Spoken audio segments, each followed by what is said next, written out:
Hello everyone, welcome to adventure classes. आज हम लोग यहाँ से स्टार्ट करेंगे क्लास 10th का बहुत इम्पोर्टेंट चैप्टर इलेक्ट्रिसिटी, जिसमें हम लोग सबसे पहले जानेंगे इलेक्ट्रिक करंट के बारे में कि इलेक्ट्रिक करंट क्या होता है। और ये जो वीडियो है हमारा बहुत इम्पोर्टेंट होने वाला है, लास्ट तक ज़रूर देखें। यहाँ पर बहुत सारे टॉपिक हम लोग कवर करेंगे जो बोर्ड के पॉइंट ऑफ व्यू से बहुत इम्पोर्टेंट हैं। बच्चों, इलेक्ट्रिक करंट का मतलब क्या है? करंट करंट का मतलब होता है फ्लो, किसी भी चीज़ का फ्लो होना, उसको हम क्या पढ़ेंगे? करंट पढ़ेंगे। जैसे आप लोगों ने छोटी क्लासों में पढ़ा होगा कि जब भी वाटर फ्लो करता है फ्रॉम एक प्लेस टू दूसरे प्लेस, मतलब एक प्लेस से, एक जगह से जब दूसरी जगह तक पानी फ्लो करके जाता है तो उसे हम बोलते हैं क्या? Water current. ठीक है। इसी तरह से अगर हम बात करें, जो विंड है जब फ्लो करती है एक जगह से दूसरी जगह पर तो इसको हम बोलते हैं क्या? Wind current. सिमिलरली इसी तरह से अगर हम देखें इलेक्ट्रिक करंट के बारे में, तो यहाँ पर क्या होगा? इलेक्ट्रिक करंट जो है वह flow of electron in an conductor. किसी भी कंडक्टर में क्या होता है? इलेक्ट्रॉन का फ्लो होता है। या electric current is the amount of charge flowing through a particular cross section area in unit time. Particular cross section से कितना चार्ज फ्लो कर रहा है पर यूनिट टाइम में, उसको हम बोलेंगे इलेक्ट्रिक करंट। जैसे मान लो हमारे पास ये कंडक्टर दे रखा है, ये कंडक्टर के क्रॉस सेक्शन से पर यूनिट टाइम में कितना इलेक्ट्रॉन फ्लो कर रहा है क्रॉस सेक्शनल एरिया से, उसको हम क्या बोलेंगे? Electric current. तो इस तरह से जो डेफिनेशन बनेगी वो ये बनी। और फॉर्मूला क्या बनेगा इसके अनुसार? अमाउंट ऑफ चार्ज अपॉन में क्या लिखेंगे? Unit time. मतलब अमाउंट ऑफ चार्ज और अपॉन में यूनिट टाइम। तो ये तुम्हारा बनेगा फॉर्मूला, इलेक्ट्रिक करंट बराबर चार्ज अपॉन में टाइम। पर यूनिट टाइम में कितने चार्ज फ्लो कर रहे हैं किसी कंडक्टर में। किस तरह से चार्ज फ्लो होंगे, तो इसके लिए कुछ हम लोग देखेंगे। जैसे आप लोगों ने देखा होगा, चार्ज को फ्लो कराने के लिए सेल और बैटरी हमारे पास रहती है। सेल और बैटरी के द्वारा क्या होते हैं? किसी कंडक्टर में चार्ज फ्लो करते हैं। ये किस तरह से करेंगे, तो इसके दो टर्मिनल आप लोगों ने देखे होंगे। तो इसको एक हम एग्जाम्पल के थ्रू समझने की कोशिश करते हैं। जैसे कि हमारे पास दो टैंक हैं, एक टैंक हमारे पास है ए और दूसरा टैंक हमारे पास है बी। अगर मान लो ए का हेड है ऊपर और बी का हेड है नीचे, तो यहाँ पर हमेशा जो पानी फ्लो करेगा वो हायर पोटेंशियल से लोअर पोटेंशियल की तरफ आएगा। मतलब इसके पास पोटेंशियल ज़्यादा है और इसके पास पोटेंशियल कम है। ठीक है। तो यहाँ पर जैसे अगर टेम्परेचर की बात करें, तो एक हमारे पास बॉडी है हायर टेम्परेचर की 60 डिग्री सेल्सियस पे, और दूसरी बॉडी हमारे पास है 20 डिग्री सेल्सियस। तो हमेशा हीट ट्रांसफ़र होगी हायर टू लोअर की तरफ। ठीक है। तो यहाँ से क्या, जब दोनों कांटेक्ट में आएंगे तो क्या है? टेम्परेचर धीरे धीरे बढ़ेगा बी वाले का। कब तक बढ़ेगा? जब तक दोनों का टेम्परेचर बराबर ना हो जाए तब तक। इसी तरह से अगर हम देखें सेल, तो इलेक्ट्रिक करंट को फ्लो कराने के लिए कौन होता है? सेल या बैटरी। तो दो टर्मिनल होते हैं, एक होता है पॉजिटिव, एक होता है नेगेटिव। यहाँ पर हमेशा जो चार्ज फ्लो करते हैं वो पॉजिटिव से नेगेटिव की तरह फ्लो करते हैं। पॉजिटिव टर्मिनल हाई पोटेंशियल बोलते हैं और नेगेटिव टर्मिनल को हम बोलते हैं लोअर इलेक्ट्रिक पोटेंशियल। क्लियर है? तो डिफरेंस जो हमारा आता है इनके बीच में, लोअर पोटेंशियल और हायर पोटेंशियल, इनके बीच में जो डिफरेंस है उनको हम बोलते हैं potential difference. Potential difference function of the cell is to create potential difference. तो ये फ्री इलेक्ट्रॉन क्या होते हैं? तो जैसे आप लोगों ने देखा होगा न्यूक्लियस, तो न्यूक्लियस के चारों तरफ, न्यूक्लियस के पास क्या क्या होते हैं? न्यूट्रॉन और प्रोटॉन। अब इसके चारों तरफ इलेक्ट्रॉन क्या करते हैं? फ्री स्टेट में घूमते हैं अपने अपने फिक्स ऑर्बिट में, बोहर के मॉडल के अनुसार। तो न्यूक्लियस के चारों तरफ इलेक्ट्रॉन फ्री स्टेट में घूमते हैं। वही अगर देखें तो एटॉमिक सेल में हमारे ये क्या है? इलेक्ट्रॉन है। और ये electron between the nucleus and electron there is a force of attraction, जिसे हम बोलते हैं क्या? Electrostatic force of attraction.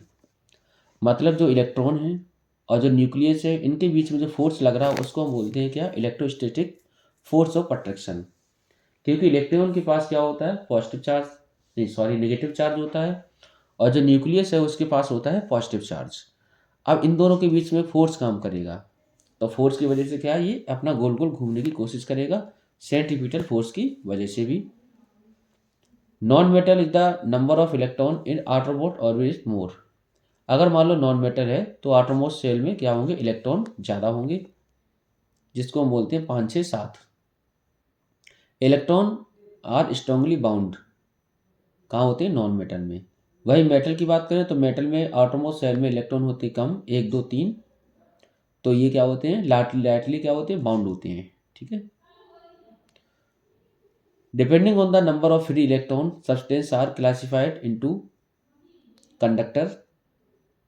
तो कंडक्टर जैसे कि आप लोगों ने पढ़ा होगा कि जिनके पास फ्लो करने की प्रॉपर्टी ज़्यादा हो इलेक्ट्रॉन को, उनको हम बोलते हैं कंडक्टर। दूसरा होता है इंसुलेटर। इंसुलेटर का मतलब होता है कि हैव लेस और प्रैक्टिकली नो फ्री इलेक्ट्रॉन। जिनके पास फ्री इलेक्ट्रॉन ना हो उनको हम बोलेंगे, क्या पढ़ेंगे, इंसुलेटर। वही अगर आगे देखें सेमी कंडक्टर, तो सेमी कंडक्टर हमारा होगा ना तो इनके पास कोई फ्री इलेक्ट्रॉन होता है रूम टेम्परेचर पे, but develop under specific condition, लेकिन कुछ कंडीशन होती हैं जिसमें क्या है, वो इलेक्ट्रिसिटी कंडक्ट कराता है। ठीक है। तो जैसे सेमी कंडक्टर है, आप लोगों ने सुना होगा सिम कार्ड जो बना होता है वो सेमी कंडक्टर का ही बना होता है। ठीक है। ऐसी जो चिप होती है इंटीग्रेटेड सर्किट, वो भी क्या होती है, सेमी कंडक्टर की बनी होती है। अब यहाँ पर क्या क्या चीज़ें, जैसे मान लो एक सब्सटेंस है, क्वेश्चन देखते हैं, substance which does not allow charge to pass through it easily, इनको हम क्या बोलेंगे, इनको हम बोलेंगे बच्चों इंसुलेटर। ठीक है, क्योंकि इंसुलेटर के पास कोई फ्री इलेक्ट्रॉन नहीं होता है। नेगेटिव टर्मिनल इज कॉल्ड, जो नेगेटिव टर्मिनल है उसे हम क्या बोलते हैं, लोअर पोटेंशियल पॉइंट। ठीक है। Substance which do have free electron but can develop under specific condition, इनको हम क्या बोलेंगे, सेमी कंडक्टर। ठीक है। The function of cell, cell का फंक्शन क्या होता है, पोटेंशियल डिफरेंस को क्रिएट करना। क्लियर है। फ्लो ऑफ करंट किस तरह से होता है किसी वायर में, जैसे मान लो हमारे पास कोई कंडक्टर है, तो कंडक्टर में क्या होता है, atom in the state of vibration, तो इनके अंदर क्या होता है, वाइब्रेशन होता है। ठीक है। Free electron in the state of random motion, और ये फ्री इलेक्ट्रॉन क्या करते हैं, रैंडम मोशन करते हैं। तो रैंडम मोशन की वजह से यहाँ पर क्या होती है, ड्रिफ्ट वेलोसिटी होती है, ड्रिफ्ट वेलोसिटी। ठीक है। तो जब रैंडम मोशन करेंगे तो इनमें क्या होगा, electron move with a certain average drift, तो एक सर्टेन एवरेज ड्रिफ्ट से क्या करेंगे, वो मूव करेंगे। ठीक है। तो ड्रिफ्ट हमारी क्या होती है, कि एवरेज वेलोसिटी होती है सारे इलेक्ट्रॉन की। तो यहाँ पर इलेक्ट्रॉन हमेशा फ्लो करेंगे निगेटिव से पॉजिटिव की तरफ, जैसा कि आपको यहाँ पर दिख रहा है। इसके अपोजिट डायरेक्शन में होता है करंट। कन्वेंशनल करंट की डायरेक्शन कैसी होती है, पॉजिटिव से निगेटिव। ठीक है। पोटेंशियल डिफरेंस जैसा कि हमने बता दिया, हमेशा हायर टू लोअर की तरफ जाएगा। हमारे पास जैसे एक हाई पोटेंशियल एक लो पोटेंशियल है, तो हमेशा जब मेटल वायर से कनेक्ट किया, the due to difference in potential charge will flow from higher to lower, तो हायर से लोअर की तरफ ये a charge is flowing work is done. तो यहाँ पे जब भी चार्ज फ्लो होंगे तो कुछ वर्क डन होगा। तो पोटेंशियल डिफरेंस क्या बनेगा, the electric potential difference between 2 point in an electric circuit is defined as the amount of work done in moving a unit positive charge from one point to another.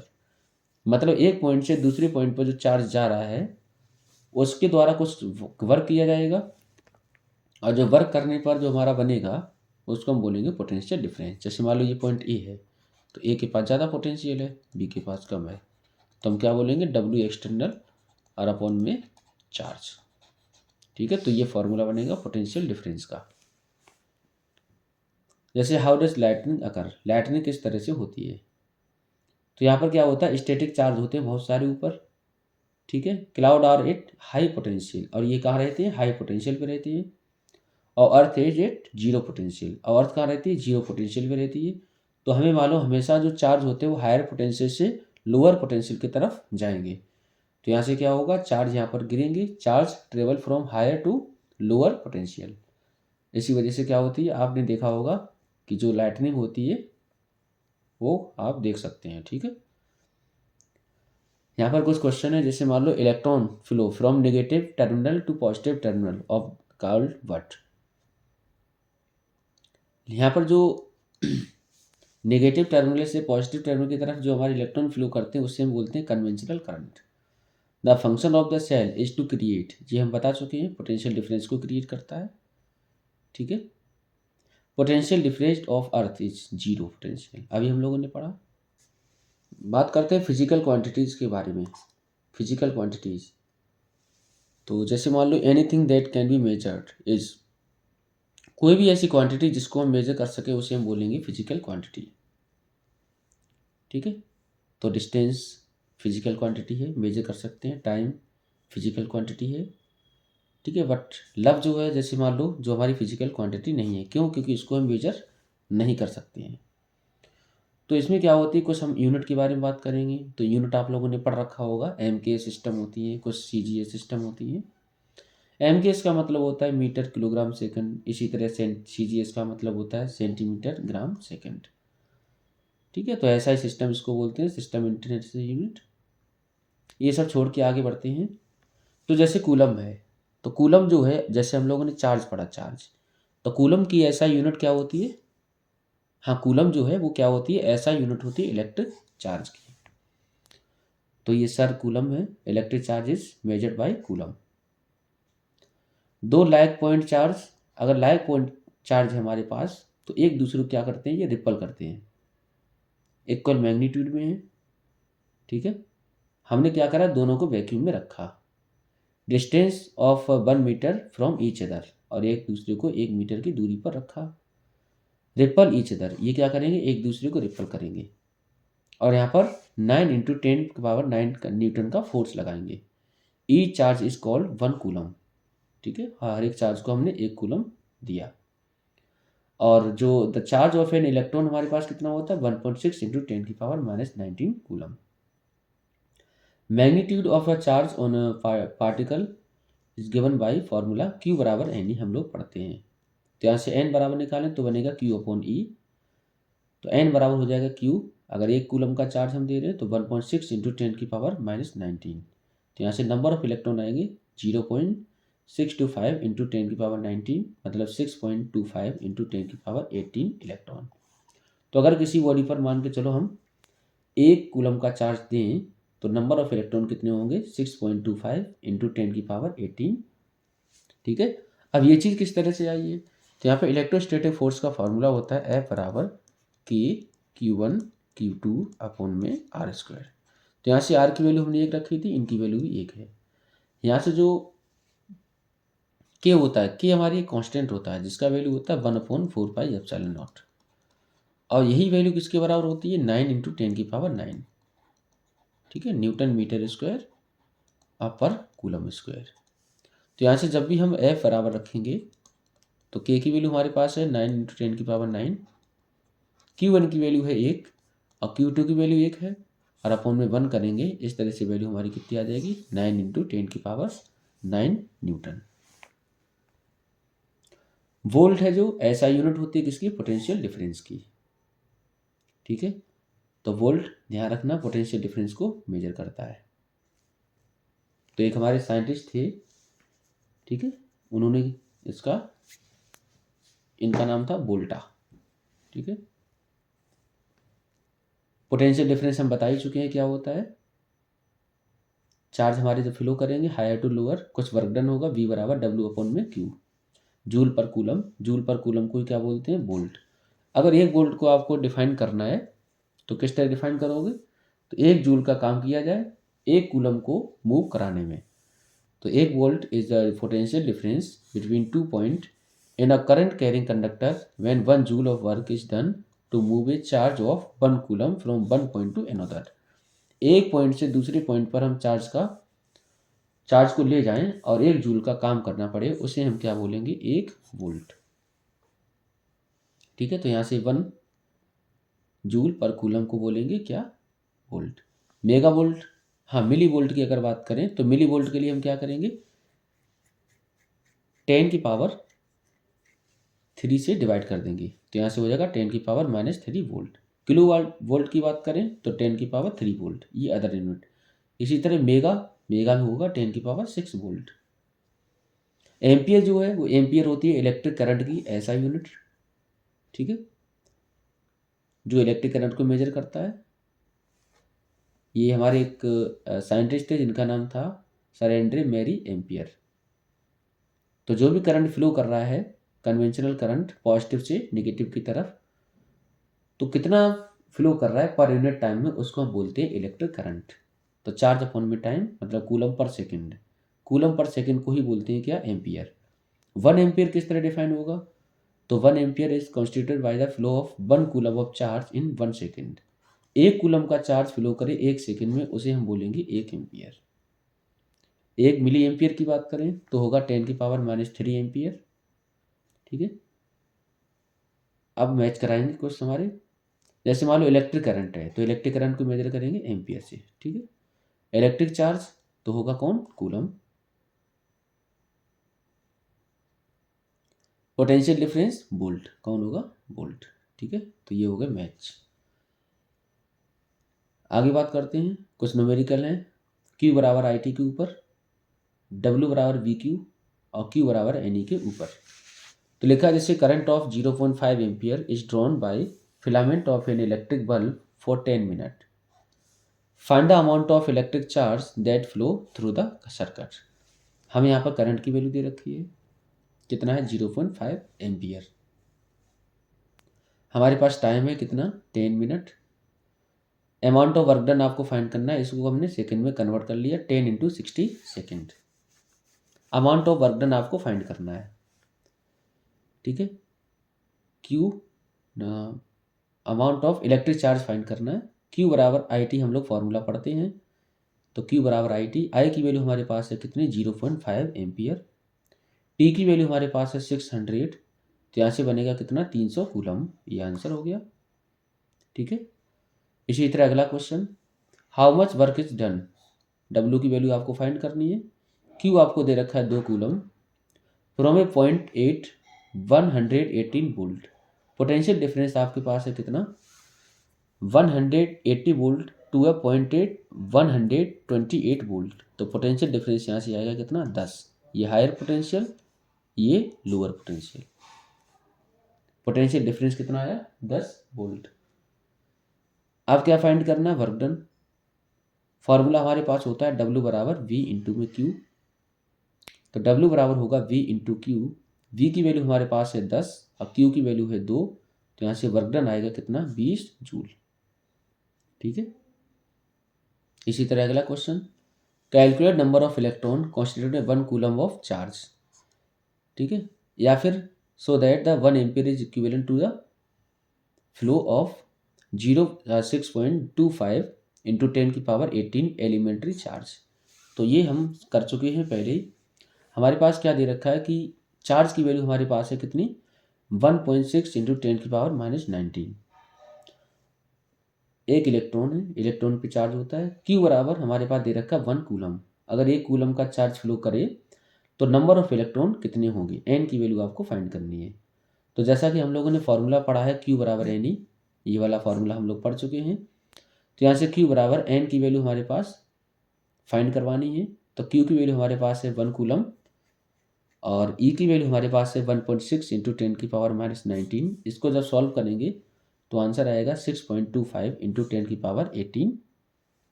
Clear है। तो यहाँ से फिर अगला question है, how much work is done in moving A charge of magnitude 2 coulomb across 2 point having a potential difference 12 volt.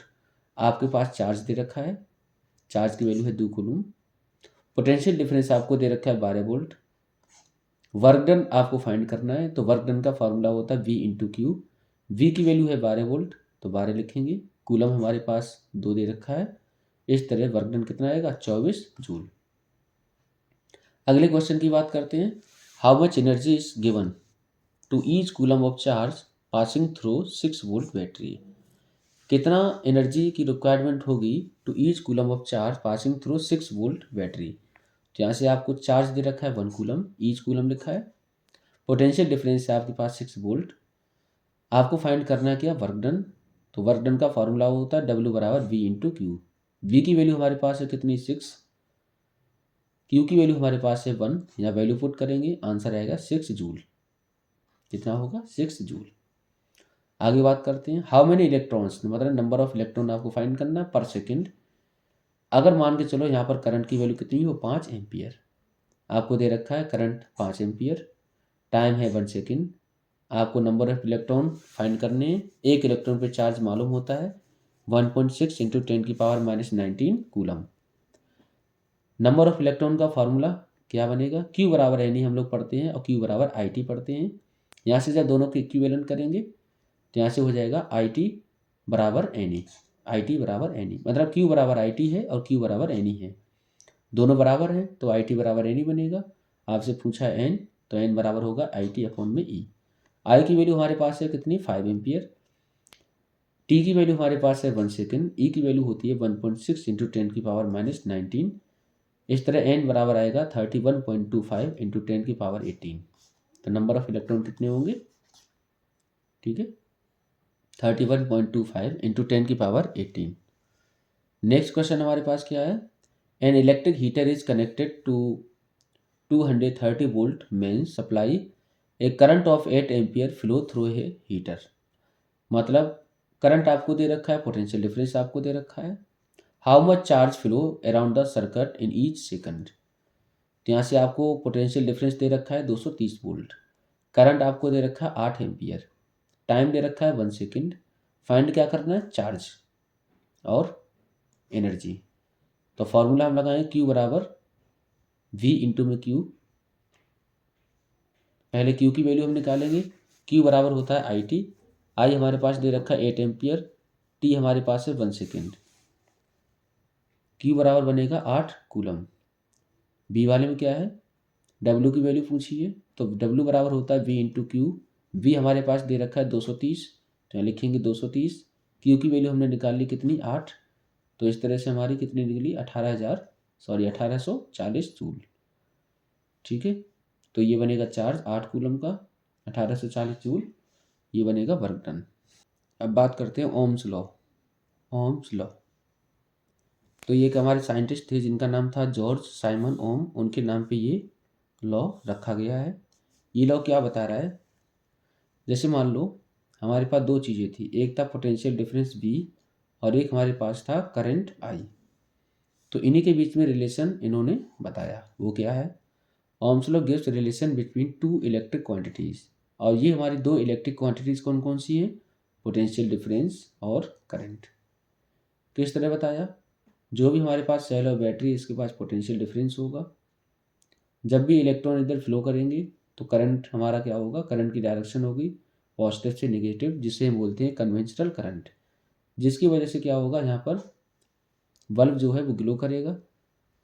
मान लो यहाँ पर पोटेंशियल डिफरेंस हमारे पास है V, यहाँ पर जो करंट मिला वो है I। तो ओम्स क्या बता रहे हैं? ओम्स लॉ क्या बता रहा है? Ohm's law states that the current I flowing through a metallic conductor is directly proportional to the potential difference. मतलब जो भी करंट है वो डायरेक्टली प्रोपोर्शनल किसके होगा? पोटेंशियल डिफरेंस के। across its end provided its temperature remain the same, temperature वगैरह क्या रहे? सेम रहे। Length, area of cross section, temperature, material remain constant. तो जो V डायरेक्टली किसके बनेगा? I के। तो V अपॉन I किसके बराबर है? कांस्टेंट, जिसको हम बोलते हैं रेजिस्टेंस। ठीक है, तो V बराबर हो जाएगा IR। V बराबर IR, यही लॉ को हम क्या बोलते हैं? Ohm's law. ठीक है, तो रेजिस्टेंस अब यहाँ पर क्या है? तो रेजिस्टेंस जैसे मान के चलो हमारे पास कोई कंडक्टर है, तो यहाँ पर when atom are more resistance is more, तो इसके अंदर क्या है? बहुत सारे एटम प्रेजेंट हैं। तो जब भी यहाँ पर इलेक्ट्रॉन फ्लो करेंगे तो यहाँ पर क्या आपस में कॉलिजन होगा। कॉलिजन की वजह से क्या होता है? रेजिस्टेंस पैदा होता है। करंट क्या होगा? लेस होगा। ठीक है, तो when atom are less resistance is less. अब ये करंट इज मोर और करंट क्या होगा? मोर होगा। तो रेजिस्टेंस की डेफिनेशन क्या बनेगी? Property of conductor due to which is oppose flow of current, जो करंट को फ्लो करे, जो करंट के फ्लो को अपोज करे उसे हम क्या बोलते हैं? रेजिस्टेंस। करंट के फ्लो को क्या करे? अपोज करे, उसे हम क्या बोलेंगे? रेजिस्टेंस। ठीक है, ऐसा यूनिट क्या बनती है इसकी? ओम बनती है। आर बराबर फॉर्मूला हमारे पास है V अपॉन में I, जिसे हम बोलेंगे वोल्ट पर एम्पियर। 1 ओम को हम किस तरह डिफाइन करेंगे? तो अगर मान के चलो पोटेंशियल डिफरेंस हमारे पास 1 वोल्ट हो, ये potential difference across two end of a conductor is 1 volt and current through it is 1 ampere, then the resistance of conductor is 1 ohm. अगर 1 वोल्ट का हम पोटेंशियल डिफरेंस प्रोवाइड कराएं और 1 एम्पियर का current हो तो समझ जाओ रेजिस्टेंस की वैल्यू क्या आएगी? 1 ओम। यही 1 ओम की डेफिनेशन है। कौन कौन से फैक्टर है जिनके ऊपर रेजिस्टेंस डिपेंड करता है? सबसे पहले हमारे पास है लेंथ ऑफ कंडक्टर, दूसरा है क्रॉस सेक्शनल, बहुत बहुत इंपॉर्टेंट है, बोर्ड एग्जाम में हर साल पूछा जाता है। मटेरियल कौन कौन सा है? टेम्परेचर। ठीक है, तो ये 4 फैक्टर है जिनके ऊपर डिपेंड करता है। किस तरह डिपेंड करता है? तो रेजिस्टेंस डायरेक्टली प्रोपोर्शनल होता है लेंथ की, length of conductor. Resistance inversely होता है किसके? क्रॉस सेक्शनल एरिया के। अब कैसे होता है समझो ये। जैसे मान के चलो यहाँ पर एक ट्रेन है, ट्रेन का गेट आप देख रहे हैं बोगी का। तो अगर मान के चलो डूअर ज़्यादा चौड़ा होगा, दरवाज़ा ज़्यादा चौड़ा होगा तो ज़्यादा अंदर लोग जाएंगे, तो यहाँ पर रेजिस्टेंस कम हो जाएगा। वही अगर मान के चलो ये छोटा हो जाए, ठीक है, इसी तरह से क्या है, कंडक्टर कंडक्टर अगर क्या है क्रॉस सेक्शनल एरिया ज़्यादा है तो वहाँ पर ज़्यादा क्या होगा? इलेक्ट्रॉन फ्लो करेंगे, रेजिस्टेंस कम होगा। इसी तरह से मान के चलो कम है क्रॉस सेक्शनल एरिया, ठीक है, तो रेजिस्टेंस क्या होगा? ज़्यादा होगा।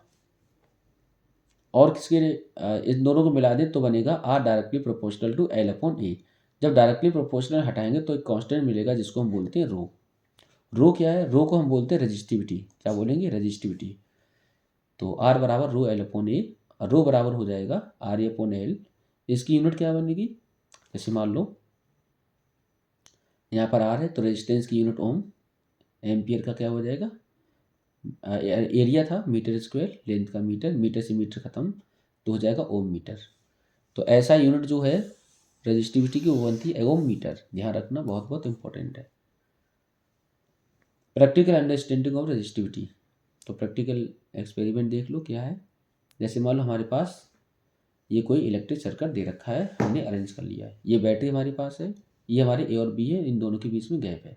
जैसे हमने क्या करा, इन दोनों के बीच में कॉपर वायर रखा है तो आपको इसमें कॉपर अमीटर में कुछ रीडिंग दिखेगी। अगर मान चलो एल्युमिनियम वायर रखा तो भी रीडिंग दिखी। अगर हमने गिलास रॉड दिखा रखा तो आपको रीडिंग नहीं दिखेगी। क्यों? क्योंकि ये हमारा इंसुलेटर की तरह काम करेगा। रबर रखा तो भी नहीं दिखेगा। तो अब यहाँ पर क्या पता चला कि resistivity is a specific property of material. जो रेजिस्टिविटी है वो मटेरियल की स्पेसिफिक प्रॉपर्टी है। डिफरेंट मटेरियल है डिफरेंट रेजिस्टिविटी। हर एक मटेरियल की अलग अलग रेजिस्टिविटी होती है, ठीक है, जो क्या करते हैं, जिनकी वजह से जो फ्लो ऑफ करंट है वो डिपेंड करता है। अगर किसी मटेरियल की ज़्यादा रेजिस्टिविटी है तो यहाँ पर जैसे रबर है तो रबर के पास क्या है, जो रेजिस्टिविटी है वो हाई है, रेजिस्टेंस हाई है, तो क्या है वो फ्लो ऑफ करंट को अपोज करेगा। ठीक है, तो यहाँ पर क्या सीधा ये मतलब है, हमने पढ़ा आर बराबर रो एल अपॉन में ए। अगर मान चलो लेंथ बढ़ाएंगे तो रेजिस्टेंस बढ़ेगा, एरिया बढ़ाएंगे तो रेजिस्टेंस घटेगा, और रेजिस्टिविटी जिसकी ज़्यादा है तो उसका रेजिस्टेंस भी हाई होगा। क्लियर है? आगे बात करते हैं, on what factor does the resistance on conductor depend. तो ये क्वेश्चन है, तो हम लोगों ने पढ़ा पहला क्या होगा, conductor depend on length, area of cross section, material और टेम्परेचर, इनके ऊपर डिपेंड करता है। बहुत बहुत इंपॉर्टेंट है, कई बार क्वेश्चन बोर्ड एग्जाम में आया हुआ है। अगला क्वेश्चन क्या है, how did the resistance of a wire change. Wire का रेजिस्टेंस किस तरह चेंज होगा अगर उसकी लेंथ को हम ट्रिपल कर दें, डायमीटर को ट्रिपल कर दें। ठीक है, तो मान लो आर बराबर हमारे पास है रो एल अपॉन में ए। आर डायरेक्टली किसकी लेंथ की है। अगर मान के चलो लेंथ को हमने ट्रिपल कर दिया, लेंथ बढ़ाई तो रेजिस्टेंस बढ़ेगा, तो लेंथ को ट्रिपल किया तो रेजिस्टेंस भी ट्रिपल होगा। अगर मान लो डायमीटर को ट्रिपल करेंगे तो आर डायरेक्ट इन्वर्सली होता है ए के, तो यहाँ से एरिया का फॉर्मूला क्या बनेगा, पाई डी स्क्वायर अपॉन में 4, तो इन्वर्सली हो जाएगा डी स्क्वायर। तो यहाँ पे जो डायमीटर को ट्रिपल करेंगे तो डी की वैल्यू हम रखेंगे 3, तो यहाँ से हो जाएगा 3d²। 3 का स्क्वायर जब बनेगा तो हो जाएगा 9, तो हो जाएगा 19 टाइम्स। ठीक है, material is change to one whose resistivity is 3 times, तो जिसकी रेजिस्टिविटी 3 टाइम्स है तो रेजिस्टेंस भी 3 टाइम्स हो जाएगा। क्यों? कि ये डायरेक्टली है किसकी, रेजिस्टिविटी की। ठीक है, अगला सवाल, will current flow more easily through a thick wire और a thin wire of a same material when connected to a same source wire. यहाँ पर क्या होता है, जो will current flow more easily through a thick wire और thin wire, तो जैसे आप लोगों ने पढ़ा होगा, when connected to a same source current will flow more easily through a thick wire then the thin wire. क्यों ऐसा? इसलिए होता है, जैसे मान लो रेजिस्टेंस जो है वो हम लोग पढ़ते हैं क्या, एल अपॉन में ए, ठीक है। तो यहाँ पर अगर मान लो एरिया ज़्यादा है तो रेजिस्टेंस हमें क्या मिलेगा, कम मिलेगा। जब रेजिस्टेंस कम मिलेगा तो हम लोग पढ़ते हैं आर बराबर बी अपॉन आई, तो रेजिस्टेंस कम तो करंट क्या होगा, ज़्यादा, ठीक है। तो ये रिलेशन है, इनके माध्यम से आप समझ सकते हैं। यहाँ से बात करेंगे रेजिस्टेंस को किस तरह से कंबाइन करें। तो हमारे पास दो कॉम्बिनेशन होते हैं रेजिस्टेंस के, एक होगा सीरीज कॉम्बिनेशन, एक बनेगा हमारा पैरेलल कॉम्बिनेशन। सीरीज कॉम्बिनेशन में क्या होता है, पैरेलल कॉम्बिनेशन में क्या होता है, यहाँ से जो इक्विवेलेंट रेजिस्टेंस है उसकी वैल्यू कितनी बनेगी। चलिए इसके बारे में बात करते हैं। सीरीज कॉम्बिनेशन जैसा कि आप लोग जानते हैं कि एक के बाद एक हम रजिस्टर को कनेक्ट करें, वन आफ्टर द अदर। जैसे मान के चलो एक रजिस्टर हमारे पास है R1, दूसरा रजिस्टर है जिसका रेजिस्टेंस है R2, तीसरा रजिस्टर है जिसका रेजिस्टेंस है R3। तो एक के आगे एक रजिस्टर हमारा लगा है, इस तरह से हमारे जो रजिस्टर्स होंगे वो हमारे सीरीज कॉम्बिनेशन में होंगे, ठीक है। करंट क्या होता है सीरीज कॉम्बिनेशन में, हर एक रजिस्टर के क्रॉस सेम रहता है। पैरेलल कॉम्बिनेशन में क्या होता है, पैरेलल कॉम्बिनेशन में जैसे मान के चलो हमारे पास तीन रजिस्टर हैं, एक का रेजिस्टेंस है R1, दूसरे का है R2, तीसरे का है R3। तीनों को हमने क्या करा है, एक कॉमन पॉइंट से तीनों को कनेक्ट कर रखा है। तो ऐसे कॉम्बिनेशन को हम बोलेंगे पैरेलल कॉम्बिनेशन। यहाँ पर क्या होता है, जो करंट की वैल्यू होती है वो डिवाइड हो जाती है, और पोटेंशियल डिफरेंस क्या रहता है, सेम रहता है हर एक रजिस्टर की अक्रॉस। तो यहाँ से ये टोटल करंट हमारे पास आई है, तो हर एक के अक्रॉस क्या रहेगा, अलग अलग करंट की वैल्यू रहेगी, ठीक है। आगे बात करते हैं किस तरह से हम ड्राइव करें सीरीज कॉम्बिनेशन और पैरेलल कॉम्बिनेशन के फॉर्मूले को।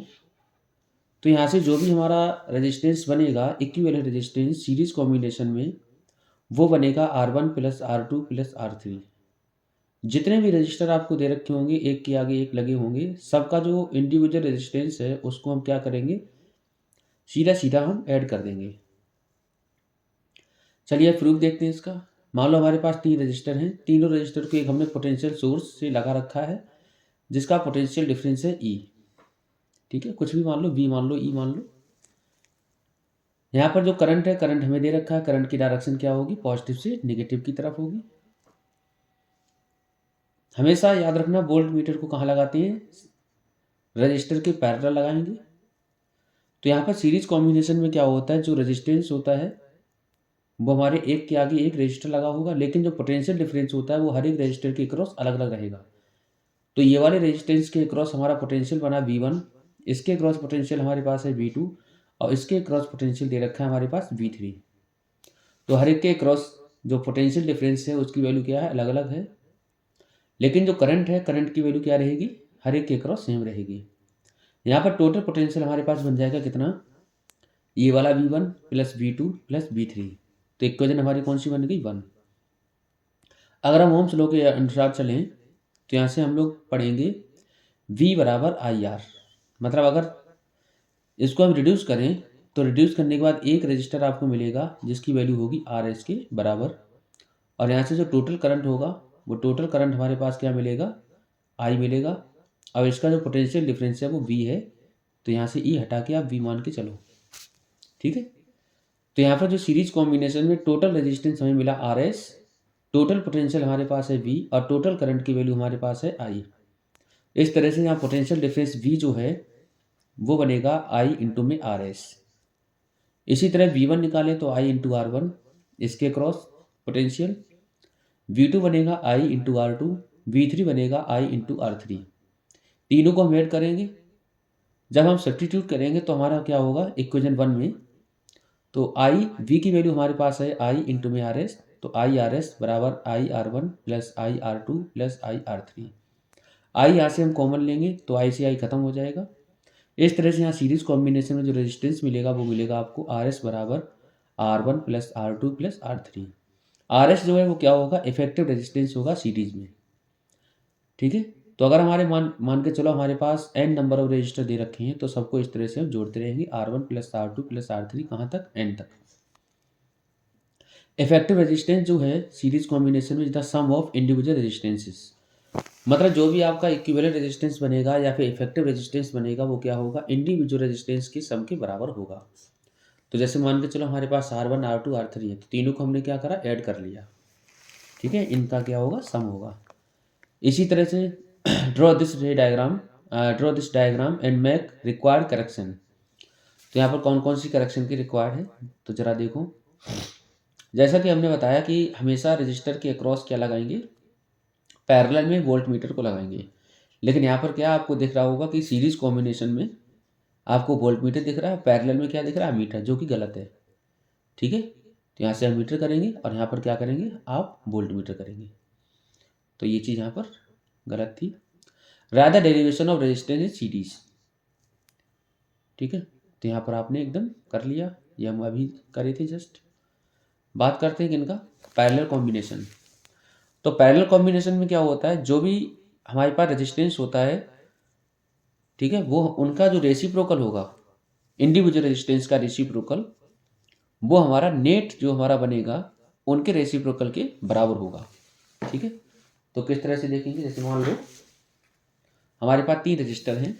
एक रजिस्टर है हमारे पास A1 R1, दूसरा है R2, तीसरा है R3। हर एक के क्रॉस करंट की वैल्यू अलग अलग होगी, और लेकिन पोटेंशियल डिफरेंस का वैल्यू क्या होगा, सेम होगा।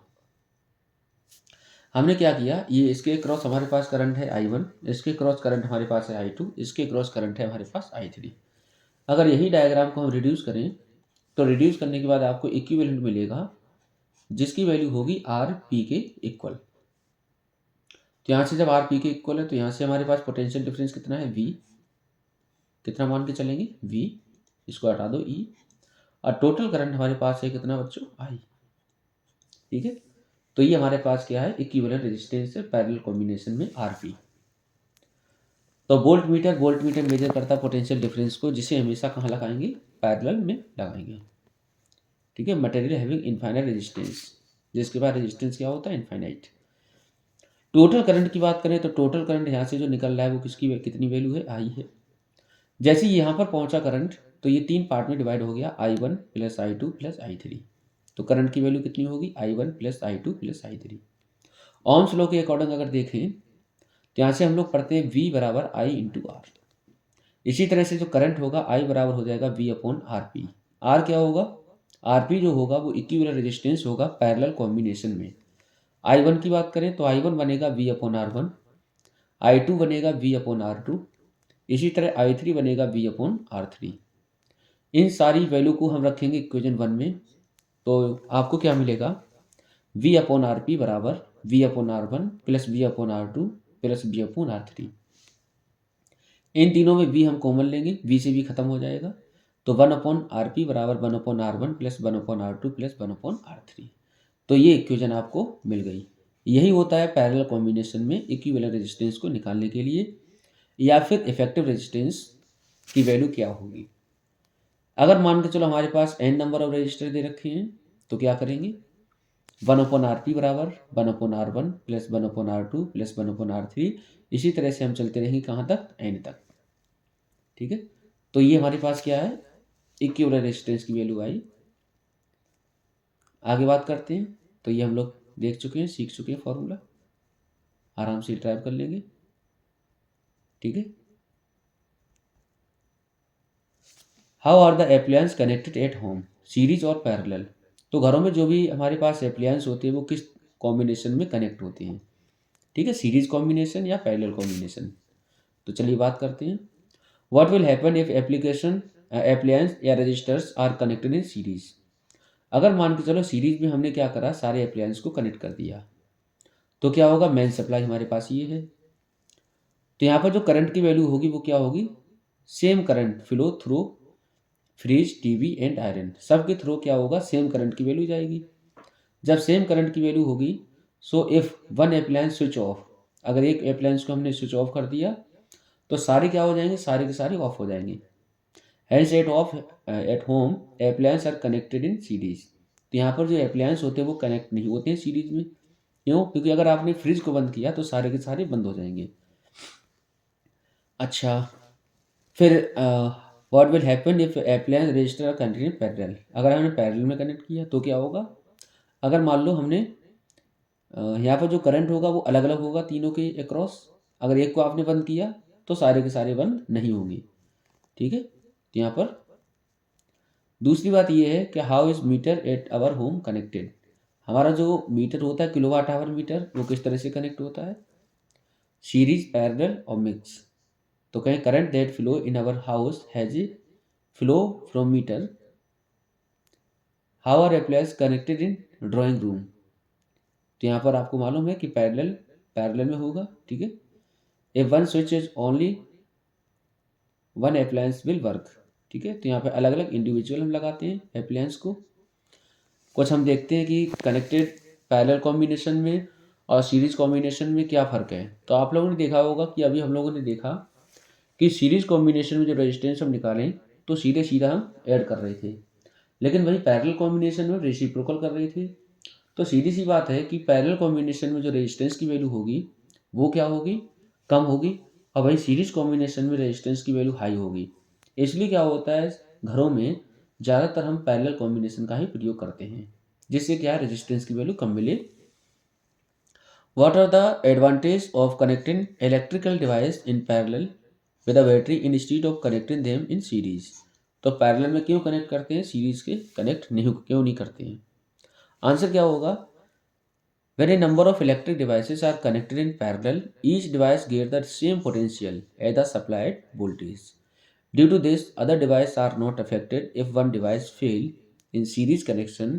If one device fail, the circuit break and other stop working. अगर हम सीरीज कॉम्बिनेशन में लगा दें तो क्या होगा, अगर एक अप्लायंस खराब हो गया तो आगे के सारे काम नहीं करेंगे, लेकिन ऐसा पैरेलल कॉम्बिनेशन में बिल्कुल नहीं है।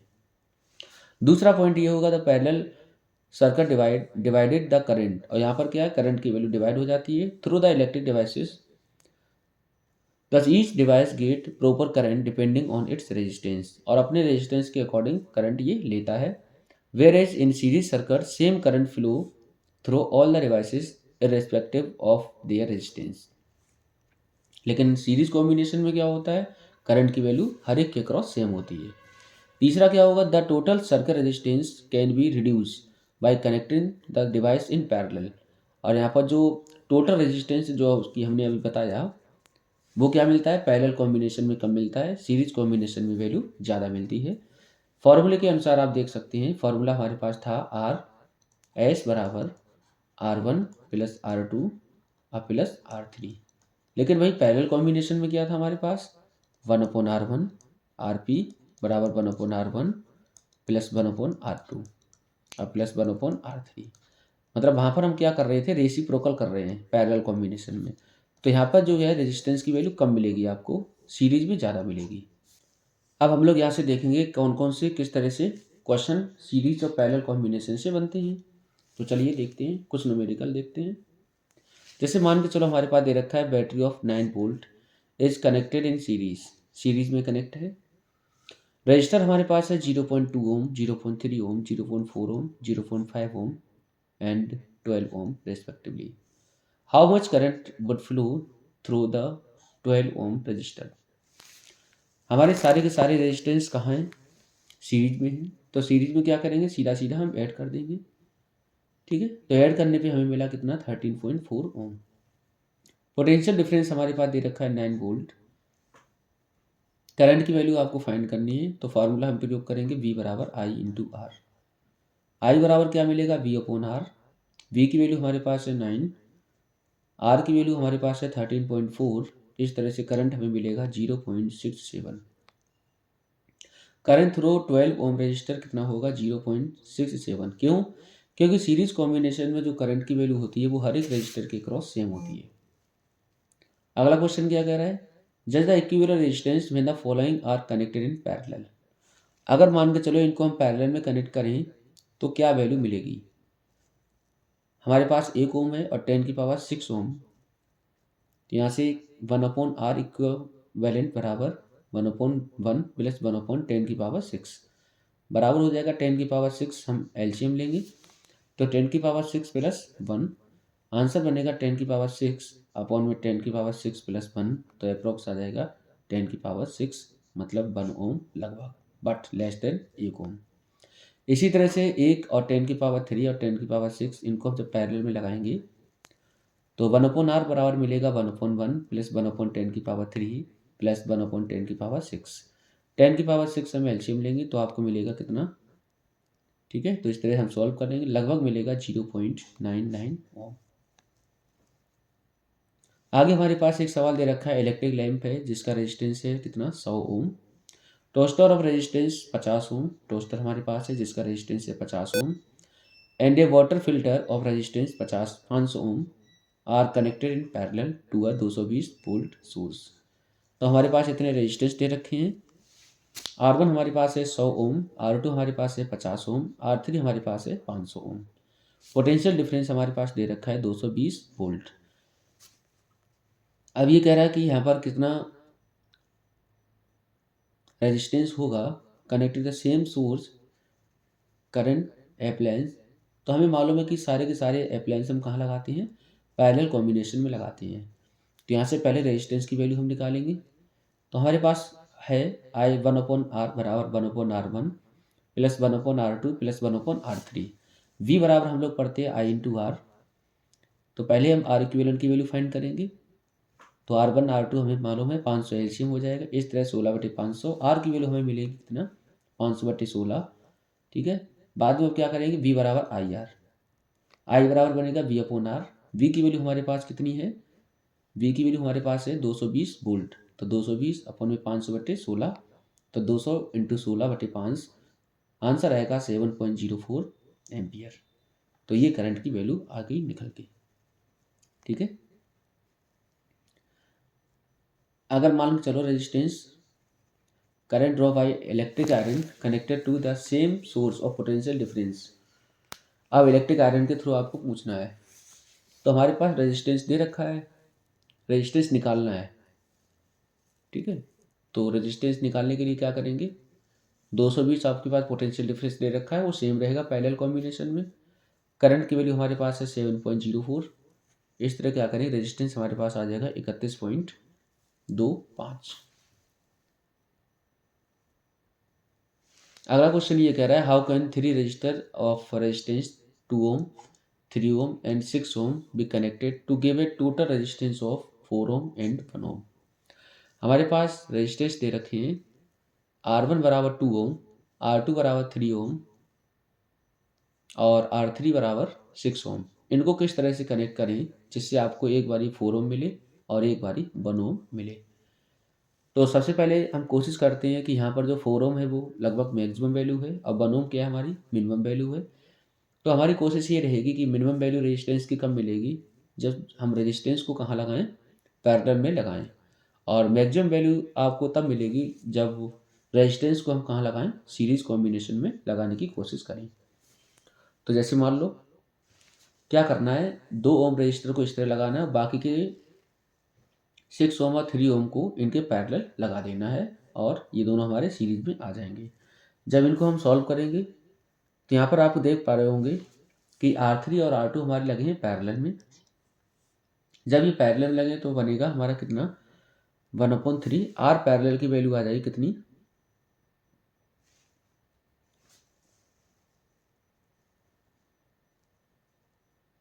तो 1/3 प्लस 1/6। इस तरह से हमारा क्या बनेगा, 3/6 बराबर आंसर कितना आएगा, 2 ओम। तो ये हमारे इन दोनों के जो इक्विवेलेंट आया वो कितना है, 2 ओम। और इसके आगे ये 2 ओम और लगा हुआ है, तो इक्विवेलेंट की वैल्यू क्या बनेगी, R पैरेलल और प्लस का ये R1, तो 2 और 2 4, तो हमारे पास आ गया 4। 6 ओम निकालने के लिए हम क्या करेंगे, सॉरी 1 ओम को निकालने के लिए हम क्या करेंगे, तीनों को हम लगा देंगे पैरेलल में। जब तीनों को हमने पैरेलल लगाया तो 1/R इक्विवेलेंट बराबर 1/R1 plus 1/R2 plus 1/R3। यहाँ से 1/2 प्लस 1/3 प्लस 1/6, 6 हो जाएगा यहाँ पर एलसीएम, तो 6 एलसीएम हुआ। तो इस तरह से हमारी आर इक्विवेलेंट की वैल्यू कितनी आएगी, 1 ओम। तो यहाँ पर आपको थोड़ा सा ध्यान देना होगा कि यहाँ पर मिनिमम वैल्यू है तो समझ जाओ पैरेलल में लगाने की कोशिश करो, मैक्सिमम वैल्यू है तो समझ जाओ सीरीज में लगाने की कोशिश करो। ठीक है, अगले सवाल की तरफ देखते हैं। कह रहा है इलेक्ट्रिक लैंप जिसका रेजिस्टेंस हमारे पास है कितना, 20 ohm, and conductor of 4 ohm resistance, इनको हमने कनेक्ट कर रखा है 6 वोल्ट बैटरी से। आपको फाइंड करना है टोटल रेजिस्टेंस कितना होगा, करंट थ्रू द सर्किट कितना होगा, potential difference across the electric conductor and lamp और इलेक्ट्रिक कंडक्टर के थ्रू कितना होगा। तो हमारे पास दो चीज़ें हैं, एक रजिस्टर है, एक हमारे पास लैंप है। तो रेजिस्टेंस दे रखा है, R1 की वैल्यू हमारे पास है 20 ओम और R2 की वैल्यू हमारे पास है 4 ओम। टोटल पोटेंशियल हमारे पास दे रखा है 6 वोल्ट। यहाँ से हमें क्या करना है, सबसे पहले इक्विवेलेंट की वैल्यू निकालेंगे। तो R इक्विवेलेंट हमारे पास कितना होगा, सबसे पहले R इक्विवेलेंट निकालेंगे। आर एस बराबर बनेगा R1 प्लस R2। ठीक है, तो आर एस बराबर R1 प्लस R2 बराबर हो जाएगा 20 ओम प्लस का 4 ओम बराबर 24 ओम। दूसरी वाले में आपसे कह रहा है current through the circuit, circuit के थ्रू करंट कितना होगा। आपके पास टोटल रेजिस्टेंस आ गया, आपके पास टोटल पोटेंशियल है 6 वोल्ट। तो करंट आई बराबर होता है वी अपॉन में आर। वी की वैल्यू हमारे पास है 6 और रेजिस्टेंस की वैल्यू हमारे पास है कितनी, 24। इस तरह से आंसर आएगा 0.25 एम्पियर। आगे कह रहा है potential difference across the electric conductor, electric conductor और लैंप के अक्रॉस कितना पोटेंशियल डिफरेंस होगा। हमें मालूम है सीरीज कॉम्बिनेशन में क्या होता है, पोटेंशियल डिफरेंस डिवाइड हो जाता है, लेकिन करंट की वैल्यू हर एक के अक्रॉस सेम रहेगा। अगर करंट मान के चलो टोटल आया 0.25, तो यहाँ भी होगा 0.25 एम्पियर और यहाँ भी कितना होगा 0.25 एम्पियर। तो यहाँ पर I1 I2 की वैल्यू क्या होगी, बराबर होगी potential difference across the electric lamp. तो पहले V1 निकालें तो बनेगा I इंटू R1। आई की वैल्यू हमारे पास है 0.25, R1 की वैल्यू हमारे पास है कितनी, 20। तो यहाँ से हो जाएगा कितना, 5 वोल्ट। इसी तरह हम निकालें किसके क्रॉस, 4 ओम के क्रॉस। तो यहाँ से बनेगा I इंटू में R2, आई की वैल्यू 0.25 इंटू 4 बराबर आंसर आएगा 1 वोल्ट। तो इस तरह से हमारे पास सारे आंसर आ गए। टोटल रेजिस्टेंस आपको मिला कितना, 24 ओम। टोटल करंट हमारे मिला कितना, 0.25 एम्पियर। और पोटेंशियल डिफरेंस कितना मिला, 5 वोल्ट एंड 1 वोल्ट। अगले क्वेश्चन की तरफ देखते हैं। In the circuit diagram given suppose the register R1 R2 and R3 have the value of 5 10 एंड 30 ohm respectively which have been connected to a battery of 12 volt. आपको calculate करना है कि रेजिस्टेंस की वैल्यू कितनी होगी, टोटल करंट की value कितनी होगी। ठीक है, और हर एक करंट रजिस्टर के क्रॉस करंट की वैल्यू कितनी होगी। ठीक है, तो चलिए बात करते हैं। R1 R2 R3 हमारे पास दे रखे हैं 5 10 और 30। ये तीनों जब पैरेलल में है तो पैरेलल कॉम्बिनेशन में करंट की वैल्यू अलग अलग होती है। पोटेंशियल डिफरेंस की वैल्यू होगी सेम। पोटेंशियल डिफरेंस हमें दे रखा है 12 वोल्ट, तो 12 वोल्ट हर एक के क्रॉस होगा। करंट हमने मान लिया कितना है, I1 I2 I3 आपको दे रखा है। तो इसको पहले हम निकालेंगे इक्विवेलेंट की वैल्यू। आर इक्विवेलेंट क्या बनेगा, 1/R बराबर होगा 1/R1 plus 1/R2 plus 1/R3। तो दूसरा फॉर्मूला हमारे पास होगा V बराबर I इंटू आर। ठीक है, तो पहले हम निकालते हैं। तो यहाँ से क्या बनेगा, सबको जब निकालेंगे तो आपको जो आर इक्विवेलेंट मिलेगा वो मिलेगा 3 ओम। एलसीएम बनेगा 30। तो यहाँ से 6 3 9 1 10, 10/30 बराबर 30/10 आंसर आएगा 3 ओम। आर इक्विवेलेंट की वैल्यू आ गई। अब हम निकालेंगे क्या, करंट। पहले निकालेंगे I1 बराबर होगा B अपॉन में R1, तो होगा 12/5 बराबर 2.5 एम्पियर। I2 निकालेंगे B अपॉन R2 12/10, क्योंकि यहाँ पर जो पोटेंशियल डिफरेंस है वो हर एक के अक्रॉस सेम रहेगा क्योंकि पैरेलल कॉम्बिनेशन का केस है। तो दूसरा रजिस्टर हमारे पास है 10 ओम। इस तरह से करंट आएगा कितना, 1.2 एम्पियर। इसी तरह निकालो तीसरे के लिए। तो तीसरा रेजिस्टेंस हमारे पास है 30 ओम और पोटेंशियल हमारे पास है 12, तो यहाँ से 12/30। I3 की वैल्यू आ जाएगी कितनी, टोटल करंट हमारे पास क्या होगा, सबको जोड़ लेंगे। I बराबर I1 plus I2 plus I3 बराबर 2.4 प्लस 1.2 प्लस 0.4, आंसर बनेगा 4 एम्पियर। तो ये बनेगा टोटल करंट की वैल्यू। आगे बात करते हैं, if in the circuit diagram R1 बराबर 10 ओम, R2 बराबर 40 ओम, R3 बराबर 30 ओम, R4 बराबर 20 ओम, R5 बराबर 60 ओम। तो यहाँ पर कुछ हमारे पास रजिस्टर दे रखे हैं, ये दोनों हमारे पास पैरेलल में होंगे, ये तीनों पैरेलल में होंगे, बाद में कहाँ लग जाएंगे, सीरीज में। तो टोटल रेजिस्टेंस किस तरह से फाइंड करें, तो चलिए बात करते हैं। तो यहाँ पर ये तो फॉर्मूले प्रयोग में आने वाले हैं। यहाँ पर क्या होगा, ये R1 R2 हमारे कहाँ हैं, ये दोनों दोनों पैरेलल में हैं। तो पैरेलल में जब निकालेंगे तो हमारा 1/10 प्लस 1/40 बराबर होगा 40 एलसीएम। तो 4 + 1 बराबर होगा 5/40। आंसर बनेगा कितना, 8। इसके क्रॉस हमारा बना कितना, 8। इसी तरह से हम इसके क्रॉस निकालेंगे, तो यहाँ से हो जाएगा 1/R3 plus 1/R4 plus 1/R5। Answer क्या होगा, 1/30 प्लस 1/20 प्लस 1/60। 60 यहाँ एलसीएम लेंगे, एलसीएम लेने के बाद इसको सॉल्व करेंगे तो आंसर बनेगा कितना, 10। अभी दोनों हमारे कहाँ आ जाएंगे, सीरीज में आ जाएंगे। तो आर बराबर हो जाएगा, इनके क्रॉस जो हमने निकाला उसकी वैल्यू कितनी थी, 8, और इसके क्रॉस हमने निकाला उसकी वैल्यू आई 10। तो 10 और 8 कितना बनेगा, 18। अब निकालते हैं टोटल करंट। आई बराबर हम लोग पढ़ते हैं V/R। पोटेंशियल हमारे पास दे रखा है 12 वोल्ट। टोटल रेजिस्टेंस हमें मिला 18, तो हो जाएगा 12/18 बराबर 2/3 बराबर बनेगा 0.67 एम्पियर। ठीक है, अगला क्वेश्चन क्या कर रहा है, so how you would connect the 3 register each of resistance 6 ohm so that combination has a resistance of 9 ohm and 4 ohm. मतलब हमारे पास 3 रजिस्टर हैं, हर एक का रेजिस्टेंस है 6 ओम। इनको हम किस तरह से कंबाइन करें जिससे कि हमें रेजिस्टेंस 9 ओम और 4 ओम मिले। सबसे पहले हम कोशिश करेंगे यहाँ पर 9 ओम, तो 9 ओम हमारी मैक्सिमम वैल्यू है और 4 ओम हमें मिनिमम वैल्यू कहीं ना कहीं दोनों में दिख रही है।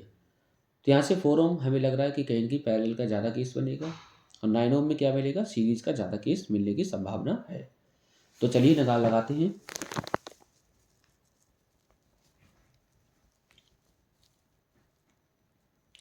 तो क्या करेंगे, R1 और R2 को हम लगाएंगे पैरेलल में।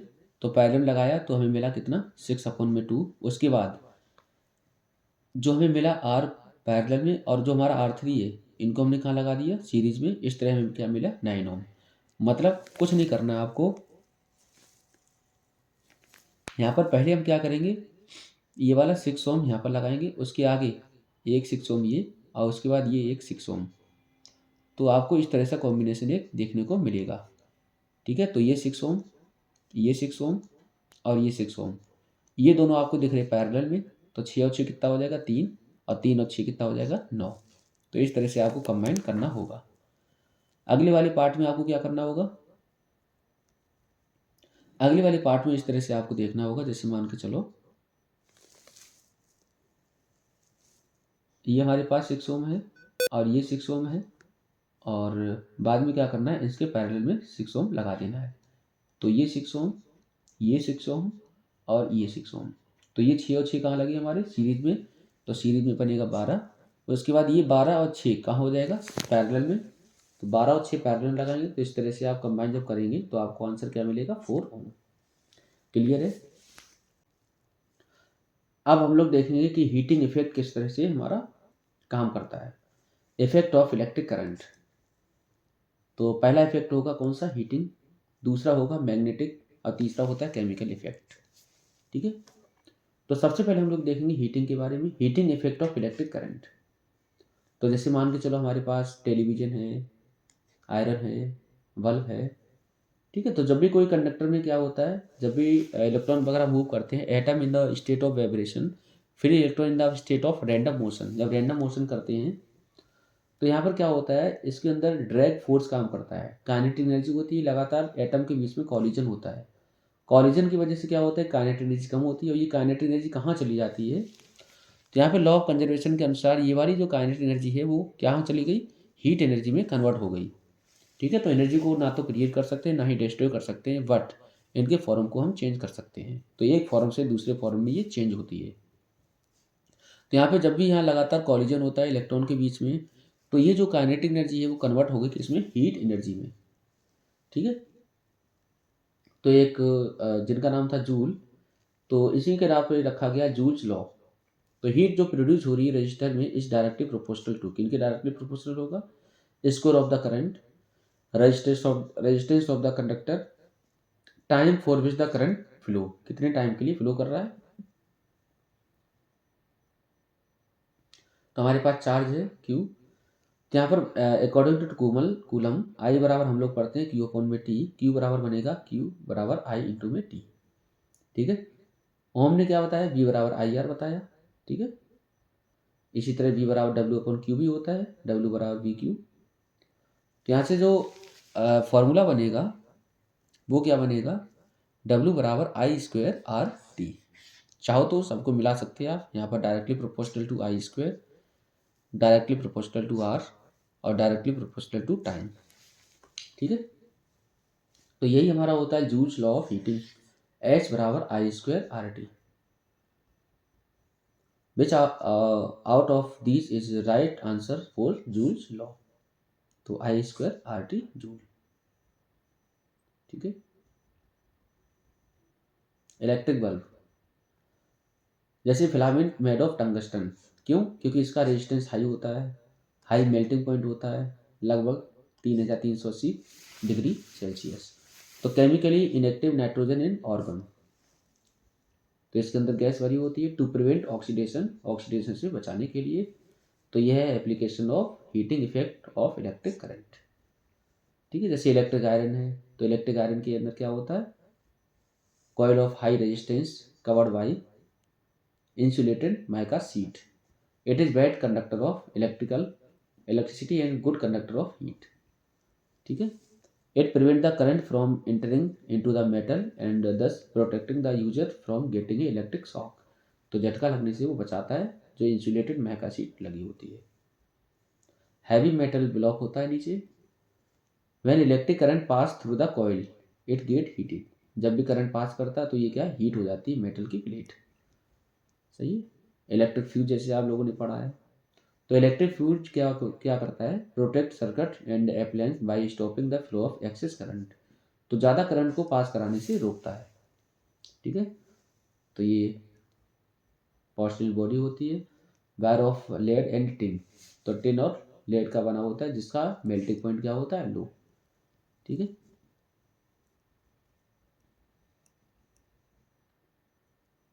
शॉर्ट सर्किटिंग जैसे आप लोगों ने देखा, very large amount of current flow जब करता है तो क्या है, अपने आप ये फ्यूज मेल्ट कर जाता है। ठीक है, the fuse use for domestic purpose are stated as 1 ampere, 2 ampere, 3 ampere, 4 ampere, 5 ampere, 10 ampere etcetera. Why are coil of electric toaster and electric iron made of an alloy rather than pure metal, क्यों बने होते हैं, क्योंकि जो coil electric toaster and iron are made of alloy rather than pure metal because registry of alloy is higher than pure metal. पहली बात, resistivity high होती है, alloy have higher melting point and so that do not melt easily, और melt नहीं करते easily. Alloy do not oxidise at high temperature, और oxidise नहीं होते हैं। ठीक है, तो ये कुछ इसके वो थे application. Why does the cord of electric heater not glow while the heating element does, तो जो कॉर्ड होती है वो ग्लो नहीं करती है। The heating element is made of alloy which has very high resistance, so when current flow through the element it become very hot and glow. लेकिन जो कॉर्ड होती है usually made of material like copper and so low resistance, thus for the same current the cord does not become so hot and hence does not glow. अब हम लोग यहाँ से देखेंगे इनके बेसिस पे सवाल कौन कौन से हैं, जूल्स लॉ ऑफ हीटिंग और पावर के बारे में भी पढ़ेंगे जो कि बोर्ड के पॉइंट ऑफ व्यू से बहुत इंपॉर्टेंट है। तो पावर का फॉर्मूला क्या होता है, P बराबर आई स्क्वायर आर, P बराबर बी स्क्वायर आर, P बराबर बी इंटू आई। इनमें अगर हम टाइम से मल्टीप्लाई कर दें तो आपको मिल जाएगा क्या, हीट, या फिर कहें तो वर्क। ठीक है, तो जैसे सवाल में कह रहा है कि 100 joule of heat is produce each second, तो हर एक सेकंड में कितना 100 जूल का हीट प्रोड्यूस हो रहा है। 4 ओम रजिस्टर है, find the potential difference across the register. तो यहाँ से फॉर्मूला हमारे पास कितनी होती हैं, 3 हैं। एक है एच बराबर आई स्क्वायर आर टी, एक है हमारे पास बी स्क्वायर अपॉन में आर इंटू टी, एक है एच बराबर बी आई इंटू में टी। तो यहाँ पर रेजिस्टेंस आपको दे रखा है, पोटेंशियल डिफरेंस आपसे पूछा है, हीट आपको दे रखी है, टाइम आपको दे रखा है। तो यहाँ से जो इक्वेशन लगाएंगे वो सेकंड वाली का प्रयोग करेंगे, तो यहाँ से ये वाली इक्वेशन का प्रयोग करेंगे। तो यहाँ से एच बराबर आपको दे रखा है, इस तरह से पोटेंशियल डिफरेंस क्या बनेगा, एच बराबर बी स्क्वायर अपॉन में आर इंटू में टी, तो वी बराबर क्या होगा, एच इंटू में आर अपॉन में टी रूट के अंदर, तो आंसर कितना आएगा 20 वोल्ट। ठीक है। इसी तरह से compute the heat generated while transferring 96,000 coulomb of charge in 1 hour. यहाँ से आपको टाइम दे रखा है, चार्ज दे रखा है। ठीक है, तो यहाँ पर कौन सा फॉर्मूला लगेगा, थर्ड, वी बराबर वी आई टी। तो यहाँ से क्या है, क्यू अपॉन, पहले हम निकालेंगे आई, तो क्यू अपॉन में टी, तो आई की वैल्यू हमारे पास कितनी मिली 80/3। एच बराबर क्या होगा 50 इंटू 80/3 इंटू में टी की वैल्यू हमारे पास है 60 इंटू 60, बराबर आंसर क्या होगा 4.8 into 10⁶ joule. Electric iron of resistance, R की वैल्यू दे रखी है, करंट की वैल्यू दे रखी है आपको, और टाइम की वैल्यू दे रखी है। आपको फाइंड करना है हीट कितना होगा, पोटेंशियल डिफरेंस कितना होगा। पोटेंशियल डिफरेंस का फॉर्मूला हमें मालूम होता है वी बराबर आई इंटू आर। तो यहाँ से वी बराबर आई इंटू आर, आई की वैल्यू 5 है, आर की वैल्यू कितनी है 20, तो आंसर होगा 100 वोल्ट। एच बराबर होगा V I into T, V I हम निकाल चुके हैं 100, वी की वैल्यू आई 100, आई की वैल्यू हमारे पास है 5, टी की वैल्यू हमारे पास है 30 सेकेंड। तो यहाँ से हीट मिलेगी कितनी 15,000 जूल। कहें तो 1.5 इंटू 10⁴ इलेक्ट्रिक पावर। तो इलेक्ट्रिक पावर का फॉर्मूला एनर्जी कंज्यूम अपॉन में टाइम इन आवर। ठीक है, तो ये किलोवाट आवर भी हम पढ़ेंगे। Electric power should be in kilowatt and time should be in hour. तो यहाँ से इलेक्ट्रिक पावर, और एक हमारे पास और था जिससे हम किलोवाट आवर पढ़ेंगे। ठीक है, तो यहाँ से लिखा है इलेक्ट्रिक रेफ्रिजरेटर रेटेड हमारे पास कितना है 400 वाट, 8 घंटे हम प्रयोग कर रहे हैं एक दिन में। आपको कॉस्ट फाइंड करनी है एनर्जी, अगर मान के चलो 30 दिन के लिए, और रेट कितना है वो 3 रुपया। तो सबसे पहले हम निकालेंगे क्या एनर्जी। तो यहाँ पर जो एनर्जी कंज्यूम होती है उसको हम बोलते हैं किलोवाट आवर। जैसे बत्ती का जो घर में बिल आता है उसको हम बोलते हैं यूनिट, और वही यूनिट का एक रूप होता है किलोवाट आवर के बराबर।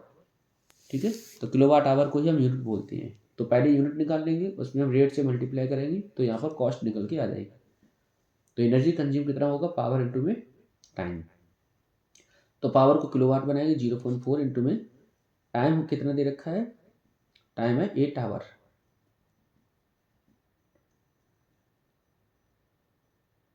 और 30 दिन के लिए प्रयोग करना है तो 30 से मल्टीप्लाई भी करेंगे तो हो जाएगा 240 घंटे। इस तरह 96 किलोवाट आवर बनेगा, यूनिट बनेगी। 96 में मल्टीप्लाई करेंगे 3 से, तो यहाँ पर कॉस्ट आ जाएगी 288 रुपया।